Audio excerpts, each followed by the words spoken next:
Welcome all. This is our presentation on wildland fire management.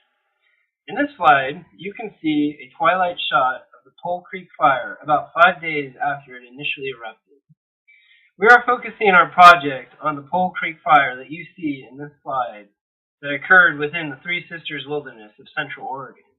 We will present various aspects of wildland fire management and how it pertains to the stakeholders, Wilderness Act, various management strategies, and lessons learned to accomplish solutions. This slide was actually a picture taken when I did a site visit, you could say, to the Pole Creek Trail. I wanted to hike the trail to where it meets the Soap Creek, and I was actually surprised to find that the area was completely burned because I'm not from the area, and I've never been to the trail. So it was quite surprising. All trees, as you can see, are dead standing snags, and recovery is happening at a slow rate with only a little of the first successional plants growing. The Pole Creek Fire erupted on September 9th, 2012 on the eastern side of the Cascade Mountains within the Three Sisters Wilderness. The fire was caused by lightning and erupted about 10 miles to the southwest of the town of Sisters, Oregon. The fire burned 26,584 acres, or 40 square miles, within the Wachusett watershed in the Deschutes National Forest, and was the biggest fire of 2012. This slide shows hotshots admiring the show from a safety zone. I found this picture online, and I thought it was quite a dramatic show of the intensity of the fire. The intensity in many areas probably wasn't quite this bad, but this is a very good example. Many areas within the burn area burned at extremely hot temperatures. About 40% of the area was completely destroyed by the fire, what foresters call a stand replacing fire. However, not all trees died. The U.S. Forest Service estimates that about 24% of the burn area was lightly to moderately burned and will recover. This occurred mainly where forest management thinning had already cleared much of the understory. On top of that, we have about 36% of the acreage which experienced mixed mortality. This slide shows burned logs that are being salvaged for commercial use. Some salvage is taking place. The Forest Service plans to remove trees that pose a danger to people and traffic along about 40 miles of forest roads. It is also planning to salvage logs in about 1,000 acres of an area that experienced a stand replacing fire. Per the Forest Service protocol, a number of large snags will be left on harvested sites for wildlife habitat.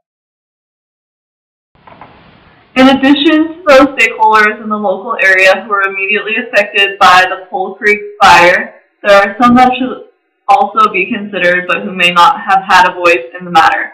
Monte Gregg, a wildlife specialist with the Sisters Ranger District, points out that there are some definite winners and losers in this particular fire.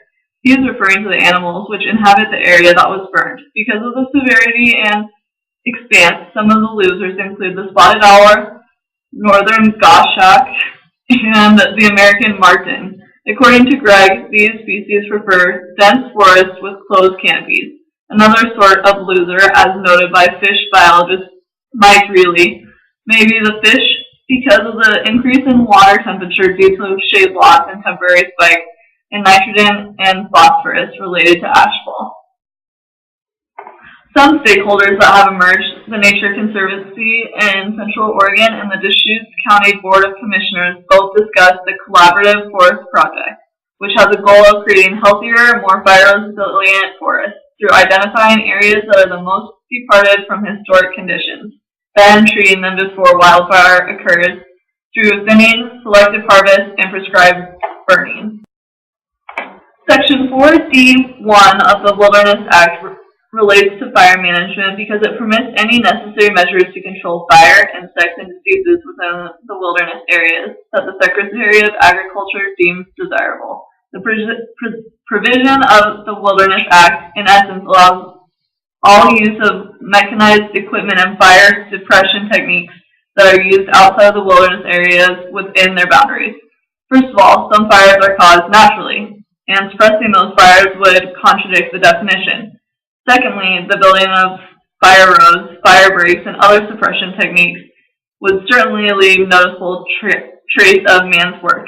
But again, all fire within wilderness areas will be suppressed using any measures necessary under 4D1 of the Wilderness Act in order to promote the health and safety of the public. Managing wildflowers in wilderness areas is relating to balancing between two major issues. One, the return fire to its position as a natural disturbance factor which aids in maintaining forest health, and two, to maintain the safety of people both inside and outside of the wilderness and to properties adjacent to the wilderness area. Fire plays an ecological role in most forests by burning forest floor dust, fallen trees, and young saplings. The burning of forest fuels can free up nutrients for surviving species and aid in reducing competition between individual trees and species of trees. Due to many years of wildfire suppression, many wilderness areas are densely packed with young shade-tolerant tree species and decaying matter on the forest floor. When fire burns through these areas, these fires can often become catastrophic. Additionally, dense stands of young trees can act as fuel ladders, essentially conveying fire from the forest floor to the crowns of mature trees. This photo is a great example of how these small, young trees bridge the gap between the forest floor and the forest canopy. Additionally, burning fires in areas where fuel buildup is high can cause stand-replacing fires, as in this photo, where most of the mature trees are likely to die. Species composition and forest structure are likely to be heavily altered after this level of disturbance. Managing fires in small wilderness areas or near boundaries can be logistically difficult, and fires escaping wilderness areas can threaten properties beyond the wilderness area. Additionally, prescribed fires do not effectively mimic natural fires in that they are usually ignited out of the natural wildfire season, which can cause negative impacts on certain types of vegetation growth. Throughout this presentation, you have heard about the positive and negative effects of fire in the wilderness areas. It is very important to understand that fire is a necessary part of the maintaining of a healthy ecosystem. In some cases, management-ignited fires may be an alternative to natural fire. However, although management-ignited fire may increase naturalness, it does so at the expense of wildness because it involves human manipulation of the wilderness landscape. As such, management-ignited fire is not always desirable. Although the Wilderness Act discusses the importance of having as little human impact on protected areas as possible, it does support any action needed to prevent uncontrolled fires. Uncontrolled wildfires have a higher risk of endangering wildlife and human life, as discussed in accordance with the Pole Creek Fire. In order to mitigate this risk, the Oregon Department of Forestry should continue to promote the idea of prescribed fires to limit the damage and control the environment. To mitigate these issues, a combination of strategies is typically employed. Often, within one wilderness, naturally started fires may be allowed to burn, while suppression strategies are being utilized near borders. Additionally, border areas may also see greater use of prescribed burning to reduce the risk of fires spreading beyond borders.